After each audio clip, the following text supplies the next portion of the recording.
Hello friends, इस video में हम लोग कॉम्प्लेक्स नंबर का एक क्वेश्चन डिस्कस करने वाले हैं। तो आप इस क्वेश्चन को एक बार पढ़िए, वीडियो पॉज कीजिए, इस क्वेश्चन को पढ़िए, देखिए आपको क्या समझ में आता है, इसमें क्या अप्लाई करना चाहिए हमें। हाँ, तो क्वेश्चन आपने पढ़ लिया होगा।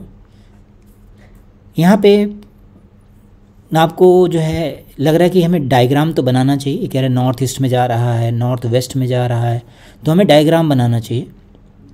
जब आप डायग्राम बनाएंगे तो फिर आपको पता लगेगा कि ये जो क्वेश्चन है ये रोटेशन पर बेस्ड है, रोटेशन ऑफ कॉम्प्लेक्स नंबर्स है ना, इस पर बेस्ड है। तो चलिए जरा हम लोग इसी के बारे में कुछ डिस्कस करके देखें क्या चीज़ गिवन है इसमें। तो सबसे पहले डायग्राम तो बनाना ही होगा, बिना डायग्राम के आप इसमें कुछ नहीं कर सकते हैं। तो चलिए डायग्राम बना लेते हैं। पहले एक्सिस प्लॉट कर लेते हैं। तो हमारे पास ये आ गया डायग्राम। यहाँ पे हम लोग इसको नेम कर लेते हैं। इसने डायरेक्शंस की बात की है, तो टॉप में क्या रहता है नॉर्थ, बॉटम में क्या रहता है साउथ, राइट हैंड की तरफ क्या रहता है ईस्ट और लेफ्ट हैंड की तरफ क्या रहता है वेस्ट। ऐसा हम लोग ने मार्क कर लिया। तो कह रहा man walks 3 units from origin, ये ओरिजिन से मूव कर रहा है 3 यूनिट्स। किधर जा रहा है towards north west 45 degree direction. तो नॉर्थ वेस्ट मतलब इसके मिड एंगल पे है ना, नॉर्थ एंड वेस्ट इसने डायरेक्शन में दे रखा है। तो 45 डिग्री पे 3 यूनिट्स ये यहाँ पहुँच गया। ये हो गया हमारे पास 3 यूनिट्स। ठीक, सपोज कर लेते हैं ये वाला पॉइंट आ गया हमारे पास A. Then from there he walks a distance of 4 units. यहाँ से 4 यूनिट्स वॉक कर रहा है, कहाँ पहुँच गया है नॉर्थ वेस्ट डायरेक्शन में है ना। तो नॉर्थ वेस्ट क्या हो गया, ये हो गया नॉर्थ और वेस्ट मतलब 45 डिग्री, ये एंगल 45 होगा। तो इसका मतलब ये वाला जो एंगल है ये 90 डिग्री होगा, ठीक है ना। तो ये 45 है, ऐसे ये 45 है, तो एंगल कितना हो जाएगा 90 डिग्री। ये कहाँ पे पहुँच गया पॉइंट पी पर पहुँच गया। तो कह रहा है then find the position of point P in the Argand plane. Argand plane का मतलब क्या हो गया कॉम्प्लेक्स प्लेन हो गया।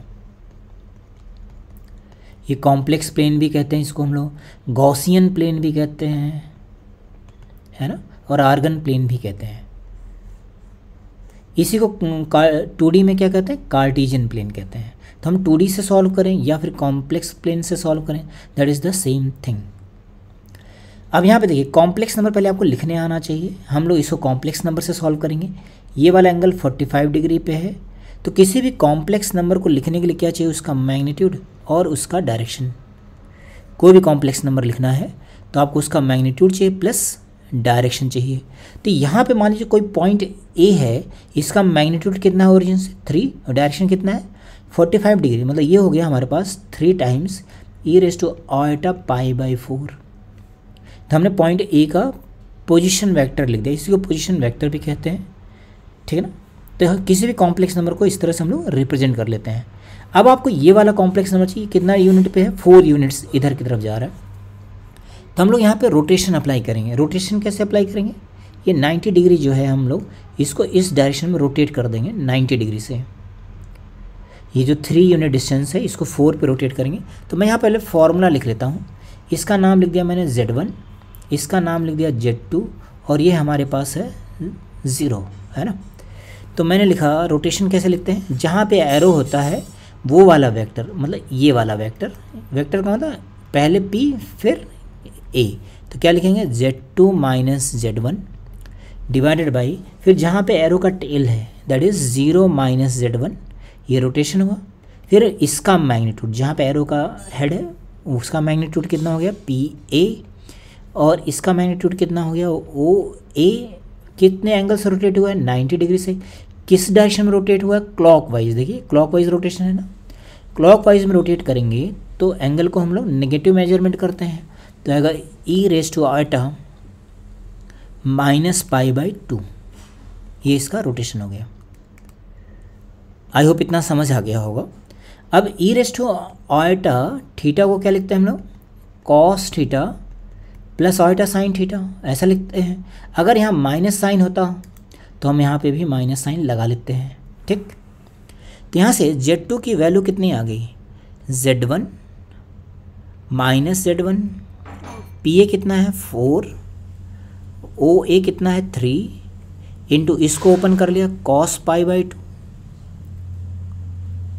प्लस आयटा या minus theta sine pi by 2। तो यहाँ पर माइनस मत लगाइए, ऐसे डायरेक्टली भी लिख सकते हैं, minus theta sine pi by 2। Cos pi by 2 तो ज़ीरो हो गया, ये तो ज़ीरो बन गया और इसकी वैल्यू 1 हो गई।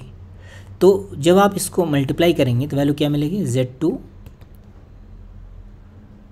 Z1 minus Z1 into 4/3 into minus eta. अब हमने यहाँ से Z1 कॉमन कर लिया तो क्या मिलेगा 1 प्लस 4 आयटा बाई 3। Z1 की वैल्यू डाल दिया 3 into e raise to iota pi by 4 into 3 plus 4 iota by 3। तो 3 से 3 कैंसिल आउट कर दिया। तो हमें पॉइंट P का पोजीशन वेक्टर या पॉइंट P का आर्गन प्लेन पे क्या पोजीशन है वो हमें पता लग गया। बहुत ही आसान सा क्वेश्चन है फ्रेंड्स। ऐसा ही सेम क्वेश्चन बार बार आता रहता है पेपर में, मेंस में भी और एडवांस में भी, जहाँ भी आपको दिखे आप इजीली रोटेशन अप्लाई कर सकते हैं। ये रोटेशन का हमारे पास फॉर्मूला है,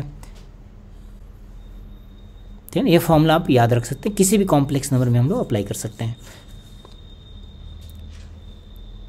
उम्मीद करता हूँ कि आपको सब चीज़ें समझ में आई होंगी। जहाँ भी आपको डाउट है उसको कमेंट में ज़रूर लिखें, मैं आपको उसको एक्सप्लेन करने के लिए डेफिनेटली ट्राई करूँगा। Okay, thank you.